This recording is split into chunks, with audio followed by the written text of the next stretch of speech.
has been defused. Counter-terrorists win. Hey guys, Mixwell back here again. Got Mixwell again, and this is going to be part of the three-part series that I want to make on one player.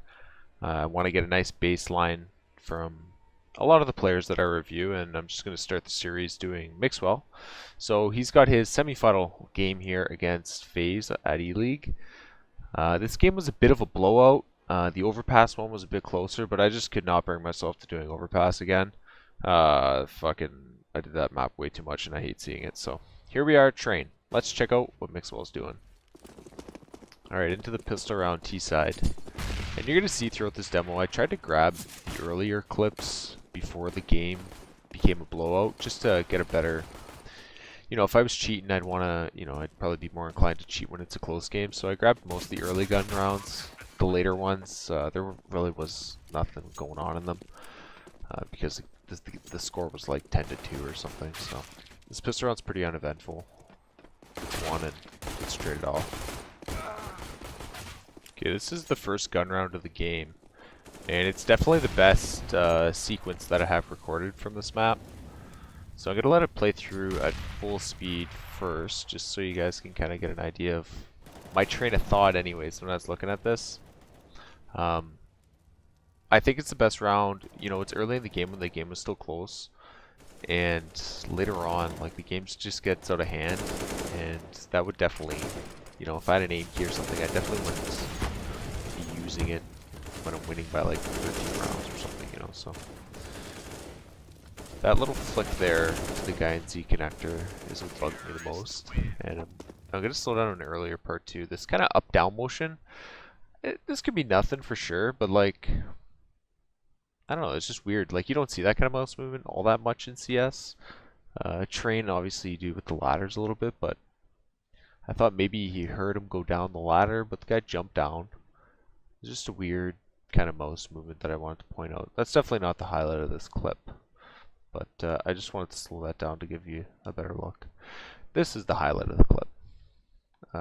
So it's not too often you like hard lock onto someone's head. He goes onto the second guy too, but that one doesn't bug me as much because that's just good crosshair placement.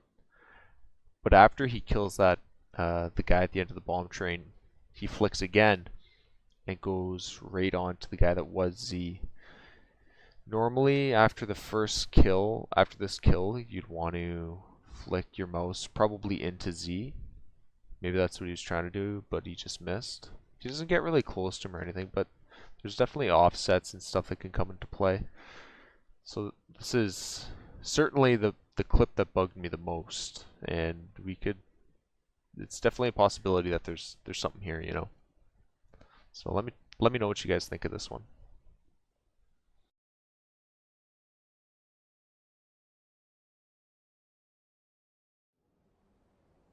There's not a lot to this clip. It's another early gun round, and I just wanted to get as many in before the score got carried away. Gets a nice Kobe nade that you can check out. Tosses it right on the bomb train, and boom, perfect. And tries to get the guy ladder and just dies. Here's the next gun round. Again, not a ton going on here. I just wanted to cram them all in. We're going to kind of rip through this demo really quick from here on out because there's just not much to look at, but gotta get it all in there, let you guys take a look. You never know, you guys might see something that I don't, right? So Bomb has been planted.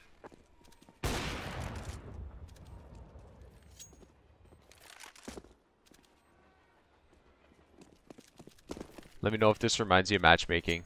Mixwell trying to peek middle, thinks Stanislav's helping him out. He gets absolutely destroyed while he's double scoped on the train, and Stan he can't even trade it off. And another T-side gun round here. Going through at full speed, it doesn't look like much. Even at slow speed, it really doesn't look like much. But I gotta throw in clips, right? So I'm gonna slow it down at the end.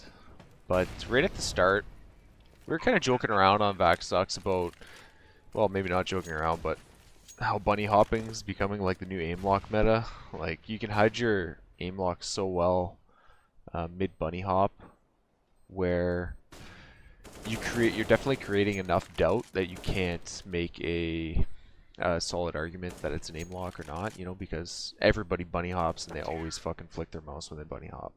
Here's the first one. Well, I'm going to show it twice, but coming out, lining up, he's just got good crosshair placement on each side. He goes to the middle there. I mean, he knows the guy's there. He saw the smoke come in. It doesn't make much sense to me, so I don't think that's anything. And then the bunny hop at the end there. I'll show it again here real quick. I don't think it's anything here either, but it's just a good example of if a guy's bunny hopping, like really we have no idea what his crosshair is automatically doing or manually doing. And it's just something I've been trying to keep my eye on. Another gun round T side. You can see the score line's already getting like way out of control for FaZe here. I wanted to see this with the red dot to see if he lined that guy up under ladder. You see he doesn't. So this round looks good. He tossed a nice little nade up here when he sees the guy's old hell. But the guy moved, so it didn't count for anything. Well, you know, it's going to be a pretty boring pistol round for me not to include it on CT side, and that's exactly what it was. Mixwell literally did nothing, so I just figured I'd cut it out, save you guys a few minutes. He does get a few kills here on a force buy from FaZe, but they all look good. I mean, there's nothing wrong here in my opinion, I don't think. Well, we made it to the last clip. I cut out the last round as well because it was another round where Mixwell literally did nothing. So I just threw this in there. It's a nice little get wrecked type of clip for you guys to check out. And that pretty much sums up the demo review. That was a nice shot. In slow-mo. But this review, the only round, like it was a pretty bad round, that early one, the early gun round. That one didn't look good, but when it's only one time in a game, it's harder to judge. Maybe I should start categorizing rounds by leverage, you know, as well. Because that was a higher leverage round. They were down 2-0, and then they just like went out to this insane lead. And a lot of the rounds after that were kind of meaningless. So I definitely do find there's an influx in suspicious looking plays in very high leverage moments. I saw a few times like I think Flush is the king of that, or at least used to be for sure. It's like, oh wow, this guy mysteriously wins all the clutches he does. I wonder what's going on. You know, there are good clutchers and stuff, but good clutchers normally don't line people up through the walls. But anyways, this is part 2 of the series. I didn't want to cherry pick demos either. I just kind of wanted to grab whatever. I didn't want to do overpass, so I figured I'd do train. And the next one I do for Mixwell will be the finals. At E-League, it just finished up. I watched it. It was a really good finals, or it was a close game at least. It looked like people were cheating their fucking balls off, but it was a close game. I'm gonna do that for part 3 for Mixwell, and then I'm gonna follow it up with Naf, I think, because he went off, and then I'll grab someone from Astralis and check them out too, and have a nice little collection of E-League demo reviews. Alright, see you guys next time. Bye.